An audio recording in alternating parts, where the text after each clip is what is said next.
Good morning friends, GS camp में आप सभी का स्वागत है। आज हम लोग केमिस्ट्री में कुछ मिश्र धातु के बारे में पढ़ेंगे और उप धातु के बारे में पढ़ेंगे और उप धातु का जो क्या यूज है उसके बारे में हम लोग देखेंगे। इससे अक्सर एग्जामों में एक दो क्वेश्चन देखने को हमें मिल ही जाता है। फर्स्ट ऑफ ऑल देखते हैं कुछ इंपॉर्टेंट मिश्र धातु के बारे में हम लोग समझते हैं। फर्स्ट ऑफ ऑल देखते हैं कि जो पीतल जो होता है ना, तांबा और जिंक का मिश्रण है। इसका यूज जो होता है घंटी बनाने में, बर्तन बनाने में और मूर्ति निर्माण में इसका यूज होता है पीतल का। कांस्य देखते हैं तांबा और टीन का है। कांसा जो है किसका है? तांबा और टीन का। इसका भी यूज होता है ना सिक्का बनाने में, बर्तन बनाने में और मूर्ति निर्माण में होता है कांसा का भी।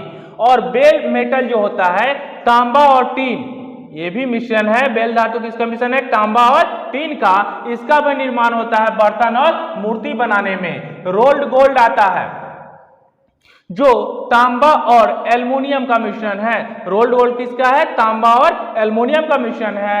यह सोने जैसा आभूषण निर्माण में किया जाता है। ऐसे लगता है कि एकदम सोना का ही है, रोल्ड गोल्ड होता है, याद रखिएगा। गन मेटल, यह तांबा, टीन और जिंक का मिश्र धातु है। इसका निर्माण जो होता है ना मूर्ति निर्माण बनाने में और बटन बनाने में होता है।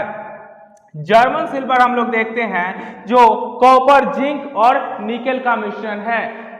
जर्मन सिल्वर कहने का मतलब यह हुआ कि इसमें जर्मन सिल्वर नहीं है, कहीं भी नहीं है।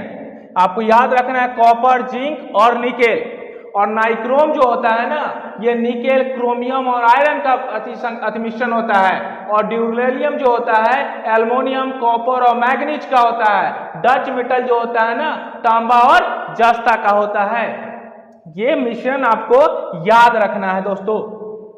हम एक बार फिर से रिकॉल कर लेते हैं इसका उपयोग के बारे में। पीतल जो होता है तांबा जिंक का होता है, घंटी और बर्तन और मूर्ति निर्माण में होता है। कांसा जो होता है संगठन तांबा और टीन होता है जो सिक्के, बर्तन और मूर्ति बनाने में यूज किया जाता है। बेल मेटल जो होता है तांबा और टीन का मिश्रण होता है जो बर्तन और मूर्ति बनाने में होता है। और रोल्ड गोल्ड जो होता है तांबा और एल्युमिनियम का मिश्रण है जो सोने जैसा आभूषण बनाने के निर्माण में किया जाता है। गन मेटल देख लेते हैं, तांबा, टीन और जिंक का मिश्रण है। इसका भी निर्माण मूर्ति और बटन बनाने में होता है।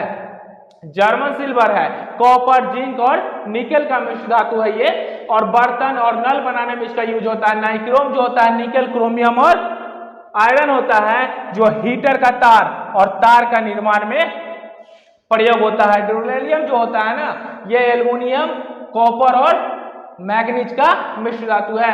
ये प्रेशर कुकर के निर्माण में होता है, वायुयान के निर्माण में भी होता है।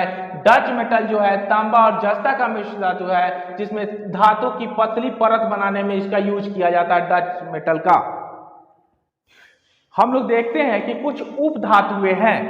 उप धातुओं की संख्या जो है ना 7 है, आपको याद रखना है, 7 है। पहला है बोरॉन, दूसरा silicon, germanium, antimony, arsenic, polonium और टेल्यूरियम होता है। ये 7 उप धातु है। इसका कुछ उप धातु का यूज होता है जो हम लोग यहाँ पे देख लेते हैं कि कहाँ पर इसका यूज है। फाइबर ग्लास को विद्युत रोधी बनाने के लिए, याद रखिएगा दोस्तों, फाइबर ग्लास को विद्युत रोधी बनाने के लिए बोरॉन का इस्तेमाल किया जाता है। जो बोरॉन क्या है? एक उप धातु है। सिलिकॉन उप धातु शुद्ध रूप में एल्युमिनियम का समान दिखाई देता है। सिलिकॉन उप धातु जो होता है ना शुद्ध रूप रहता है तो एल्युमिनियम का समान दिखाई देगा। और फाइबर ग्लास को विद्युत रोधी बनाने के लिए बोरॉन उप धातु का यूज हम लोग करते हैं। हम लोग देखते हैं कि आर्सेनिक उप धातु है जो पेयजल में मिश्रित हो जाने पर जो हमारे स्वास्थ्य के लिए काफी हार्मफुल है, घातक है। ये 10% तक मान्य है, जो वाटर में रहेगा तो काम चल जाएगा, लेकिन उससे ऊपर जब हो जाता है तो हमारे स्वास्थ्य के लिए घातक सिद्ध हो जाता है आर्सेनिक। जर्मेनियम का प्रयोग जो होता है ना कैमरा, और सूक्ष्मदर्शी के लेंस में किया जाता है जर्मेनियम का। और सिलिकॉन का प्रयोग ट्रांजिस्टर और कंप्यूटर का चिप बनाने में, जो मोबाइल में और कंप्यूटर में चिप होता है ना, उसके बनाने में भी हम लोग सिलिकॉन का यूज करते हैं। एक आता है सीडी और डीवीडी के पुनर्लेखन युग में। सीडी और डीवीडी के पुनर्लेखन के युग में टेल्यूरियम का प्रयोग किया जाता है। जो खाली सीडी आता है ना, वो लगा दिया जाता है, आप कुछ रिकॉर्ड करना चाहते हैं तो उसमें यूज होता है टेल्यूरियम का। एंटीमनी का यूज जो होता है ना, अग्निरोधक में होता है, याद रखिएगा। एंटीमनी का यूज कहाँ होता है? अग्निरोधक में होता है। हम लोग अब कुछ अदर पॉइंट देख लेते हैं, 4-5 क्वेश्चन। स्टील की कठोरता प्रदान करने के लिए इसमें कार्बन मिलाया जाता है। याद रखिएगा, स्टील की कठोरता प्रदान करने के लिए इसमें क्या मिलाया जाता है दोस्तों?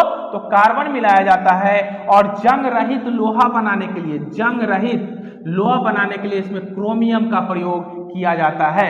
और नाभिकीय ईंधन जो है ना, हम लोग थोरियम को कहते हैं। नाभिकीय ईंधन किसको कहते हैं? थोरियम को कहते हैं।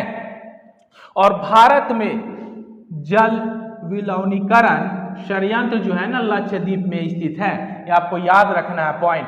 कोका कोला जो है ना, हम लोग को खट्टा लगता है तो ये फास्फोफोरिक एसिड के कारण, जो फास्फोफोरिक एसिड का सूत्र होता है H3PO4।